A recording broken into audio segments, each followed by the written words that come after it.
আমি আজকে আপনার করে দেখামো 20,000 টাকার সোফা কিবা করে লাখ টাকার সোফা বানালাম। আমার পুরান সোফাটারে মডিফাই করবার নিগে এই ভাইদেরকে আজকে ডাইকা নিয়ে আইছি, কারণ তারা এই মডিফাইয়ের কাজগুলো খুব ভালো করেই জানে। বাজারে আর কোন দুঃখ 1 লাখ টাকা দিয়ে সোফা কিনবার নিগে যাম, বাড়িতেই 20,000 টাকার সোফা লাখ টাকার সোফা বানাই ফেলাম ও মডিফাই। আমার সোফার যে অরিজিনাল কাভারগুলো আসল ওই কাভারগুলো ফালাই দিছি। কাভারগুলো ফালাই দেওয়ার পর আপনারা দেখতাছেন সোফার উপর ফোম দিয়ে পিন মারতাছে। সোফার মধ্যে ফোমগুলো আটকানোর জন্য ওই যখন আপনারা দেখতাছেন আঠা মারতাছে। আঠা মারার শেষে আপনারা দেখতাছেন আবারও সোফার মধ্যে ফোমগুলো দিয়ে পিন মারতাছে। আমি তো প্রথমে চিন্তায় পড়ে গেছি আল্লাহ জানে তারা তো সোফার কাভার টাবার সবকিছু ফালাই দিল, পরে আবার সোফাগুলো আবার গর্জিয়াস লুক দিবার পারবো কিনা। আমি আবার মনে মনে এটাও চিন্তা করলাম, এর আগে তো তারা আমার খাটটাও মডিফাই করে দিছে, তাহলে আবার সোফার কাম পারবো না। ফোমগুলো আটকাবার নিগা সোফার মধ্যে আবার আঠা মারতাছে যাতে ফোমগুলো না উঠে। ওখানে আবার ফোমগুলো মাপ যোগ করা হইতাছে, কারণ মাপ যোগ ছাড়া তো আর ফোমগুলো ফিটিং করা যাবে না। সোফার গর্জিয়াস লুক দিতে সময় লাগবে মাত্র 4 ঘন্টা। আর ওখানে আমার হাতে যে কাপড়টা দেখতাছেন এই কাপড়ের মাধ্যমে কিন্তু পুরো সোফার লুক চেঞ্জ হয়ে যাবে। সোফার লুক চেঞ্জ করবার নিগা আবার ডিজাইনও কাটা হইছে। আমি আবার তা করে কইয়া দিছি, ভাই আমার খাটের যে ডিজাইনটা দিয়া দিছুন আমার সোফার মধ্যেও কিন্তু সেম ওই ডিজাইনটাই দেন। তারা আবার এইটা আমারে কইছে, ভাই আপনি যে কোনো ডিজাইন সিলেক্ট করতে পারবেন, কোনো সমস্যা নাই, আমরা যে কোনো ডিজাইন আপনাকে কইরা দিতে পারবো। এই কাজটা আমি যতটা সহজ মনে করছিলাম আসলে কিন্তু অতটা সহজ। আগর বাসায় পুরান খাট আছে, তারা নতুন খাট না কিনা ওই পুরান খাটটারই মডিফাই কইরা নতুনের মতন বানাবার পারবো। হুদাহুদি কি এর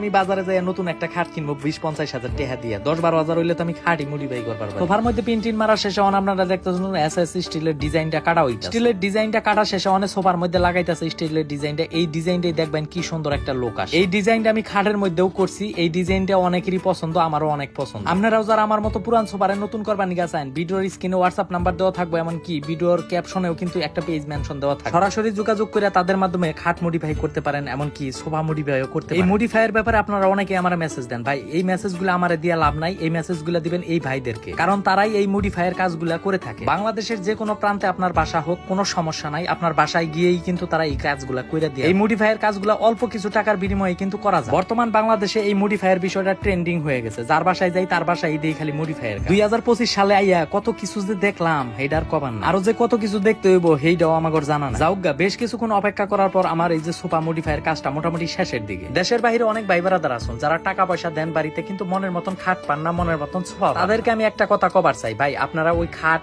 না কিনা সোফা না কিনা পুরান খাটটারই মডিফাই করে ফেলান। আপনি যে কোনো ডিজাইনে খাট মডিফাই করবার পারবেন। সোফা মডিফাই করা শেষ, আমার এই যে টি টেবিলটারও মডিফাই করে ফেলাইলাম। সবকিছু মডিফাই করা শেষে ওখানে আমার এই যে সোফাটারে জায়গা মতো নিয়ে যাইতাছি, আগে যেই জায়গায় ছিল ওই জায়গায় বসাই দিলাম। ওখানে আপনারা নিজের চোখেই দেখতাছেন আগে কেমন আছিল সোফাটা আর এখন কেমনটা হয়ে গেছে। সোফাটার মধ্যে পুরো একটা খানদানি একটা ভাবাই। এই সোফার কারণে কিন্তু আমার পুরো ঘরের লুকটাই চেঞ্জ হয়ে গেছে। সোফা বানাই ফেলাইছি পেশ কালার, খাটও বানাই ফেলাইছি পেশ কালার, এমনকি ঘরের যে ফ্লোরটা আছে এই ফ্লোরটারও পেশ কালার বানাই ফেলাইছি। সবকিছু গোছানো শেষে ঘরের যে একটা লুক আসবে এটা আপনারা দেখলেই বলতে পারবেন। আজকে যেহেতু সোফা মডিফাই করলাম এই জন্য আপনাদেরও একটু দেখানোর চেষ্টা করলাম, যাতে আপনারাও আপনাদের বাড়িতে এরকম সোফা ডেকোরেশন করতে পারেন। বিশেষ করে ভাবিদের উদ্দেশ্যে একটা কথা বলতে চাই, ভাবি প্রয়োজনে ভাইয়ার পায়ে পর্যন্ত